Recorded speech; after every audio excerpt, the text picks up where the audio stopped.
캘리포니아주에서도 재미있는 소식이 들어왔는데요. 예. 이 캘리포니아주에서 코로나 바이러스 때문에 다 셧다운, 자택대피령 명령을 내렸을 때 교회도 문 닫아라. 이제 이런 이야기가 나왔습니다.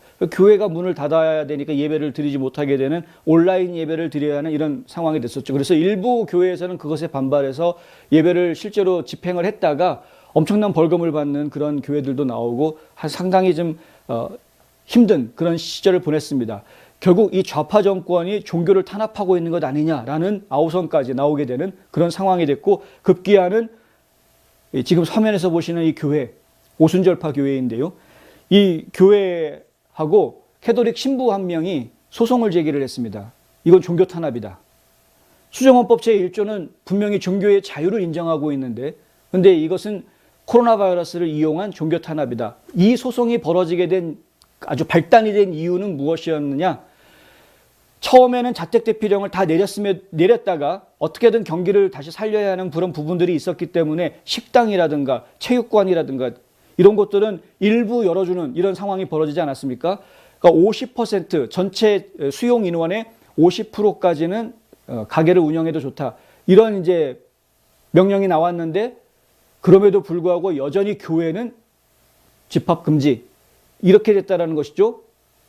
그래서 결국에는 소송을 걸 수밖에 없는. 그럼 교회도 마찬가지로 교회 수용 인원의 절반은 나와서 예배 볼 수 있게 해줘야 되는 건 아니었냐? 당연한 주장 아닙니까? 그러니까 왜 차별하느냐 이거죠. 종교 집단은 왜 차별을 하느냐.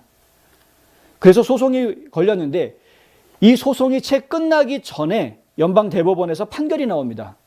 그러니까 식당이든 어떤 다른 소매업소들에 대한 규제와 종교기관, 이 교회에 대한 규제가 평등하게 이루어져야 되는, 공평성 있게 이루어져야지 어떤 특정 단체에 대해서는 좀 더 불리하게 법안을 만들고 어떤 특정 소매점들에 대해서는 좀 유리하게 그렇게 풀어주는 이런 식으로 하는 것은 보건의 어떤 과학적인 근거가 없는, 공중보건의 근거가 부족한 그런 결정이다. 이런 행정명령은 집행돼서는 안 된다. 이게 이제 연방대법원에서 내려진 판결이었습니다.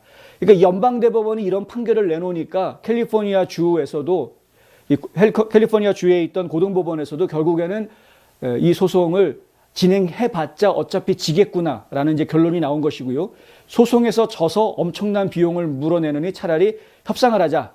그래서 지금 이제 변호사 측과 주정부 측이 협상을 벌였는데, 그 협상 결과가 뭐냐 하면 두 가지입니다. 하나는 교회들에 대해서 어떤 코로나 관련 규정, 지침을 만들 때 다른 일반 소매업소들과 같은 지침으로 적용을 하겠다라는 것을 약속을 해주는 것. 이것이 이제 하나의 협상 결론이었고요. 그리고 또 하나의 결론은 무엇이었냐면, 이 협상 소송을 진행해왔던 변호사, 두 명의 변호사가 있는 것으로 제가 전해드렸습니다. 이 변호사들한테 총 합계로 $200만 지급한다. 변호사 비용으로 $200만 주자 이겁니다. 변호사들만 아주 쾌재가 된 것이죠. 이 사우스베이 펜타코스탈 처치, 이 교회인데요.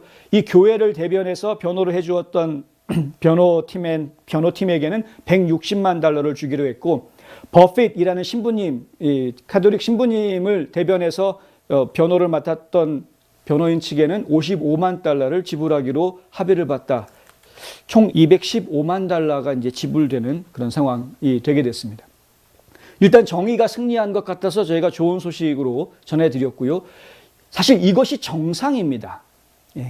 이것이 정상입니다. 코로나 바이러스라는 것을 악용을 해서 종교 집단을 탄압하려고 하는, 특정 기독교를 탄압하려고 하는 것은, 이것은 매우 부당한 것이죠.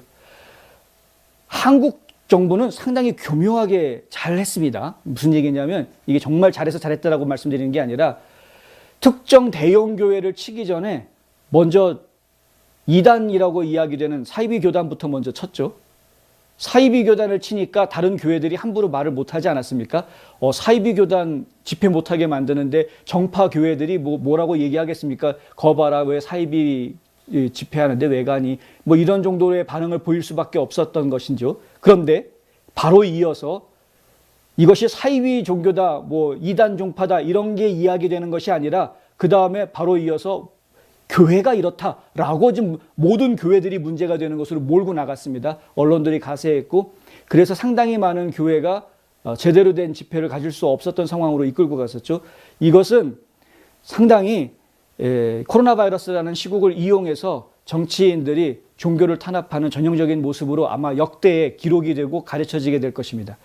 이런 모습은 정말 저희가 수치스러운 모습일 수밖에 없다라고 말씀드려야 하겠고요.